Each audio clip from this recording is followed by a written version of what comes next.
You woke up last night, maybe 2 a.m., maybe 3. You didn't know why. No noise, no nightmare, nothing wrong, you just opened your eyes. And for about an hour, your brain was completely, annoyingly awake. So you grabbed your phone, started scrolling, told yourself you had insomnia, and eventually fell back asleep feeling vaguely broken. Here's the thing. You weren't broken. You were remembering something. Something your body has known for 300,000 years, something we only stopped doing 200 years ago. And the reason we stopped has nothing to do with health or science or evolution. It has to do with a light bulb. For most of human history, the night was not safe. Not uncomfortable, not inconvenient, actively, lethally dangerous. The moment the sun dropped below the horizon, the world changed. Lions hunt at night. Hyenas hunt at night. Leopards hunt at night. Almost every major predator of the ancient world is nocturnal or crepuscular, most active at dusk, midnight, and dawn, which means that when darkness came, ancient humans went from being the hunters to being something else entirely. Something with thin skin, no claws, no night vision, and a strong smell. In other words, a reasonably nutritious snack for anything nearby. So what did you do? You grouped up. You found somewhere defensible, a cave with one entrance, a rock ledge above the tree line, anywhere you could put your back to something solid and know exactly what direction danger was coming from. Groups slept together, pressed close, sharing body heat. Someone was always a light sleeper, someone always stirred. Without planning it, without assigning roles, the group had created a rotating early warning system. But this only solved part of the problem, because the dark itself was still there. Complete, absolute, crushing dark. Not the kind where streetlights bleed through your curtains. The kind where you hold your hand in front of your face and see nothing. Around 400,000 years ago, everything changed. Fire. Not discovering fire, controlling it, keeping it alive through the night. And the moment that happened, the entire structure of human darkness shifted. Fire does something almost magical from a survival standpoint. It keeps you warm, yes. It lets you cook food. But more importantly than any of that, it creates a boundary, a circle of light, a wall between you and the dark that is purely psychological and somehow completely real. Most large predators won't cross into firelight, not because fire physically stops them, because they evolved to hunt in darkness. An open fire is a disruption, an anomaly, a confusion. So sitting next to a fire, ancient humans were safer, not through strength, not through weapons, through light itself. But here's what nobody talks about. Fire didn't just protect humans from predators. It fundamentally changed what humans were. Think about what happens around a fire at night. You can't hunt. You can't gather. You can't build anything. What you can do is sit, look at each other, talk. And this is where something extraordinary happened. Researchers who study modern hunter-gatherer societies today, groups like the Juhowansi of the Kalahari, the Hadza of Tanzania, have found something remarkable. During the day, conversation is almost entirely practical. Who's hunting where? What needs gathering? Logistics. But at night, around the fire? Completely different. Stories. Long, elaborate, emotionally rich stories. About ancestors, about the world, about what it means to be brave, to be generous, to be human. 80% of all nighttime campfire conversation in hunter-gatherer societies is storytelling. During the day, logistics. During the night, stories. Every single evening, for tens of thousands of years, human beings sat around fires and narrated the world to each other. The campfire was the cinema. The storyteller was the screen. Now here's where the science comes in.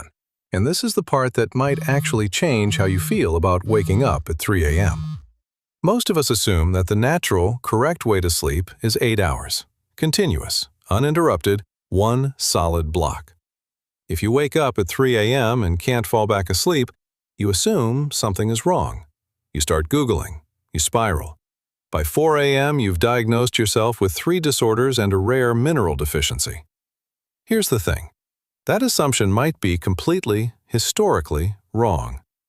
There's a historian named Roger Ekirch. He spent decades going through thousands of historical documents, private diaries, medical texts, court records, literature, household accounts. What he found was genuinely astonishing. For most of human history, going back at least to medieval times and almost certainly much further, people didn't sleep in one block. They slept in 2. It was called first sleep and second sleep. You'd go to bed a couple of hours after dark, sleep for roughly 3 to 4 hours, then wake up naturally, not in a panic, not in distress, just wake up, calmly, like surfacing from a pleasant dream. Stay awake for an hour, sometimes 2, then drift back to sleep until morning. This isn't a fringe theory.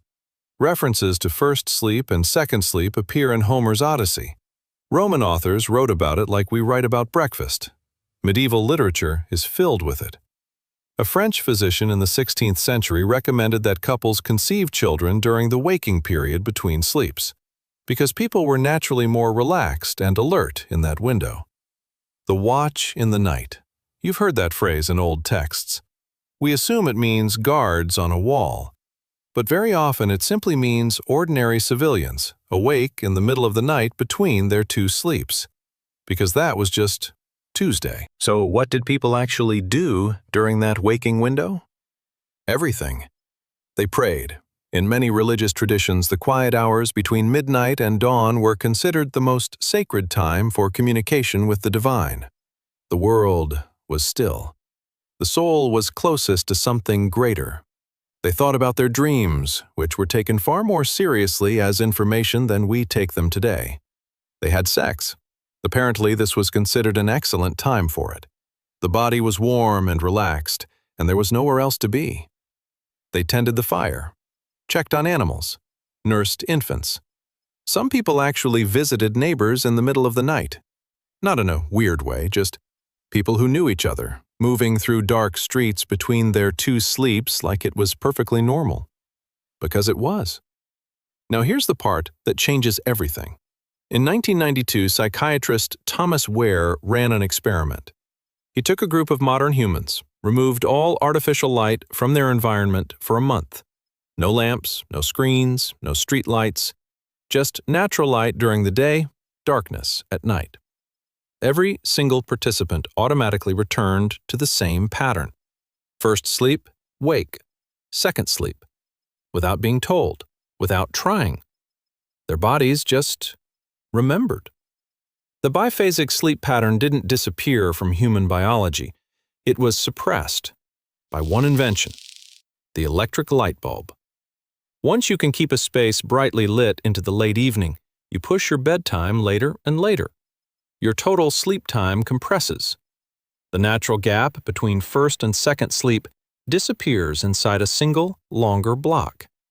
And suddenly waking at 3 a.m. feels wrong, feels like something is broken inside you, rather than what it actually is. An ancient biological rhythm, expressing itself exactly as intended. Here's what this means for you right now. That feeling you get when you wake up at 3 a.m., that strange, calm, clear-headed alertness. Thoughts moving through your mind like water. Not anxious, not tired, just awake. That's not a malfunction. That's not insomnia. That's your body running a 300,000-year-old program that nobody told it to stop running. And here's something even stranger. Ancient humans actually used that window. They didn't reach for their phones. They didn't spiral into anxiety. They sat with their thoughts. They talked quietly to the person sleeping next to them. They watched the fire die down and thought about tomorrow. They were awake the way humans were designed to be awake. Quietly, completely, in the middle of a night that belonged to them. We've built extraordinary technology for almost everything, but we somehow decided that one of the most natural things our bodies have ever done is a disorder, and we've spent decades trying to fix something that was never broken. Next time you wake up at 3 a.m., don't panic. Don't reach for your phone. Just lie there for a little while. Think whatever you need to think. Be awake the way your ancestors were awake. You're not malfunctioning. You're remembering. Ancient humans didn't sleep better because they were tougher.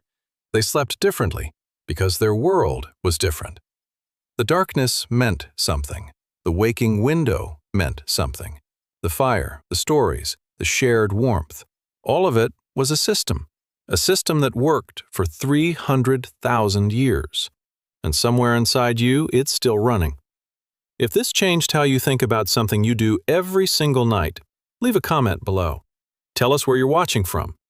And if you want to know what else ancient humans did that we've completely misunderstood, the next video is already waiting for you.